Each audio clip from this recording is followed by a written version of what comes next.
Yo les gars, c'est Mathis, vous lance aujourd'hui pour une toute nouvelle vidéo dans laquelle on va débriefer ce match entre l'Olympique de Marseille et le MHCC. L'OM revit enfin, de toute façon l'OM est invaincu à l'Orange Vélodrome. 17 matchs cette saison, 11 victoires, 6 nuls, 36 buts marqués, 15 buts encaissés. Au Vélodrome on a imprenable, on l'a encore montré ce soir, deuxième de Gasset, deuxième victoire d'affilée, Shakhtar Montpellier. C'est fait, 7 buts marqués en 2 matchs. Que dire de mieux en tant que début, quoi. Il a fait mieux que tout le monde. Voilà, ce match qui a commencé pourtant très très mal avec ce but d'Altamari à la 5e minute de jeu. On a l'habitude d'encaisser le premier but. Voilà, erreur de Gigot qui dégage le ballon, mais qui dégage en la déviant derrière son but. Paul Lopez qui sort pas à Bembemba, qui peut pas intervenir, et la tête d'Altamari qui finit au fond.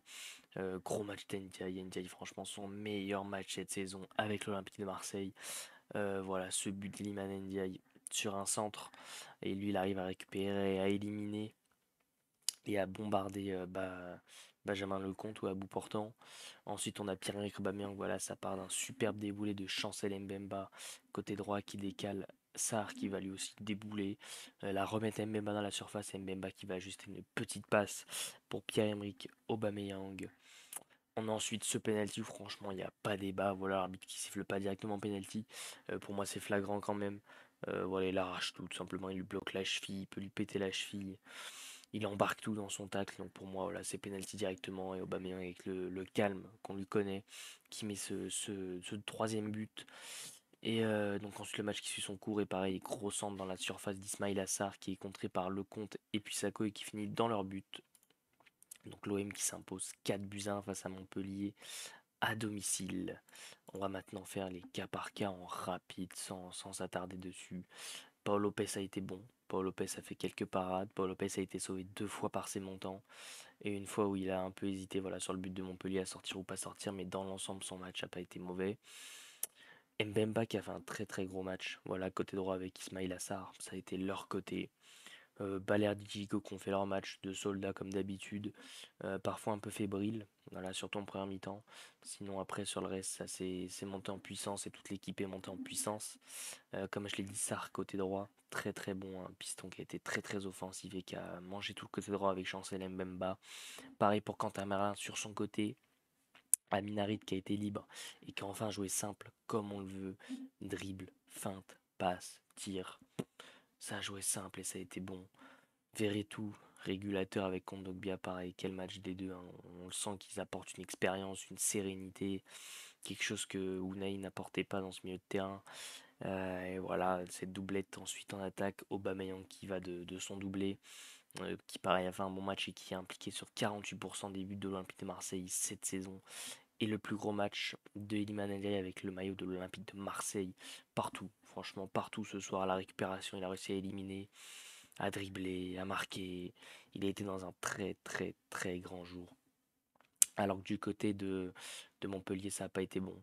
Voilà, Sako a pas été bon, notamment avec ce but contre son camp. Le compte, il en prend 4 ce soir. Kouyaté, pareil, qui prend un jaune qui provoque le penalty, donc c'est pas un bon match. Sagnan, qui lui aussi a été averti. Et puis même en attaque, voilà, à part le but d'Altamari, il n'y a pas eu grand chose. Voilà, ce poteau de Ferry à la limite. Savanier qui a quand même plus ou moins bien été pris par l'équipe de l'OM. Voilà, sinon personne n'a été trop inquiétant. On a ensuite eu l'entrée de Ulises Garcia à la place de Merlin pour faire souffler surtout. Le retour de Pape Gueye, voilà, qui a fait une bonne entrée. Ensuite l'entrée d'Onana et Unai et Meïté. Voilà, les entrées où j'ai pas grand chose à en dire. Surtout Pape Gueye, voilà, qui m'a pas mal impressionné. Après avoir été placardé et surtout dit qu'il ne jouerait plus avec le maillot de l'OM, il est revenu et il a fait une très bonne entrée franchement. Du côté de Montpellier, des entrées qui n'ont pas impacté le jeu, hein. Karamo, Koulibaly, Leroy, Fayad et Adam n'ont rien impacté du tout. Et au niveau du classement, les mecs, l'Olympique de Marseille qui reste 9ème, mais l'Olympique de Marseille qui a 3 points de la 6ème place qui est européenne pour la Conference League. Donc l'OM revient quand même à 3 points du RC Lens. Montpellier qui est 15ème. Attention, Montpellier 1.